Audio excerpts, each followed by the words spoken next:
Hey there, Brainy Bunch! Welcome to your last-minute revision for Class 12 Psychology. Today, we're diving into Chapter 1, Variations in Psychological Attributes. This stuff is pretty much the foundation of all things psychology, so if you're looking to ace that exam, you're in the right place. We're gonna unpack some pretty dense concepts from intelligence theories to the ever-present debate of nature versus nurture. We'll also equip you with some handy mnemonics because, let's face it, who doesn't love a good memory trick, right? So grab your notes, maybe a stress ball for good measure, and let's conquer this beast of a chapter together, one concept at a time. Let's get started. Alright, first up we've got situationism. This is a pretty intuitive idea once you wrap your head around it. Basically, it suggests that our behavior, it's not entirely dictated by our personality. Shocking, I know, right? Turns out the environment, the situation we find ourselves in, plays a much bigger role than you might think. Think about it. You probably act differently at a party with friends than you do during a tense family dinner, right? That's situationism in action, my friends. Now let's talk about how we even begin to measure these psychological attributes. That's where psychological assessment comes in. It's a fancy way of saying we use standardized tools and techniques to understand individual differences. Think of it like taking your brain's temperature, except instead of a thermometer, we've got personality tests, intelligence scales, and behavioral observations. It's all about painting a complete picture of what makes us tick. Okay, time for a mnemonic break. Remember IAPVI. What does it stand for? Intelligence, aptitude, personality, values, and interest. These are our big five, the key domains we assess in psychology. Think of them as the pillars of what makes you, well, we're talking about how smart you are, your natural abilities, your unique personality quirks, the things you hold dear, and, of course, what piques your interest. Chapter 4, Assessment Methods. Now, how do we actually measure these domains? Time for another mnemonic, this time it's PI-COS. Sounds delicious, right?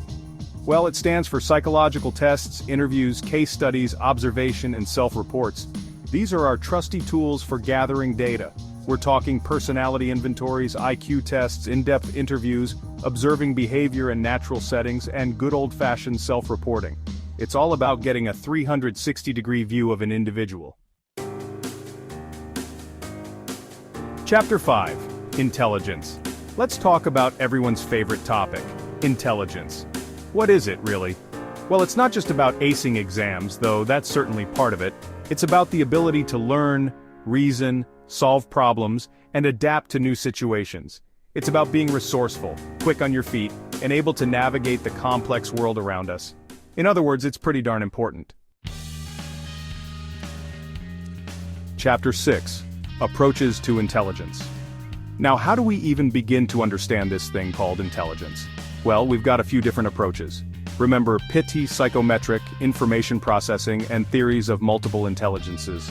Psychometric is all about those IQ scores, measuring cognitive abilities. Information processing focuses on how our brains process information, kind of like a computer. And then we've got multiple intelligences, which suggests that intelligence isn't one size fits all.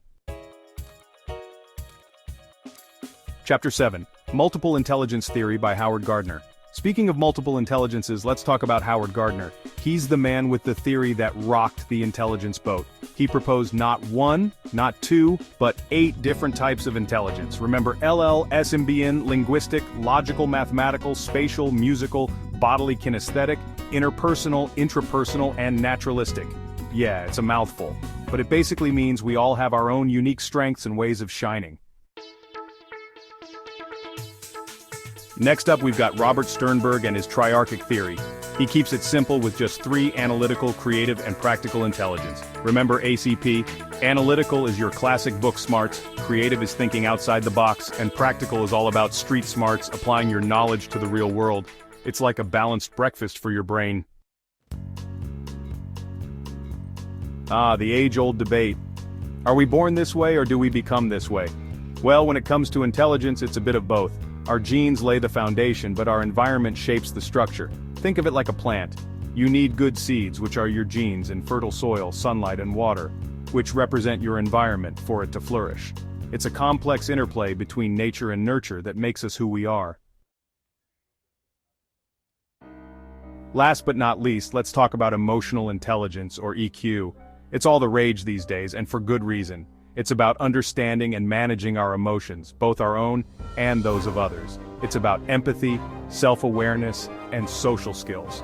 And guess what? It's just as important, if not more so, than traditional IQ when it comes to success in life. And there you have it, a whirlwind tour of Chapter 1, Variations in Psychological Attributes. We've covered everything from the power of situations to the complexities of intelligence, and hopefully, you've picked up some helpful mnemonics along the way. Remember, psychology is all about understanding the human experience, the good, the bad, and the downright fascinating. It's about questioning everything, challenging assumptions, and embracing the beautiful messiness of being human. That's a wrap on our quick revision of Chapter 1, Variations in Psychological Attributes. Good luck with your exams, and remember, understanding these concepts is key to mastering psychology.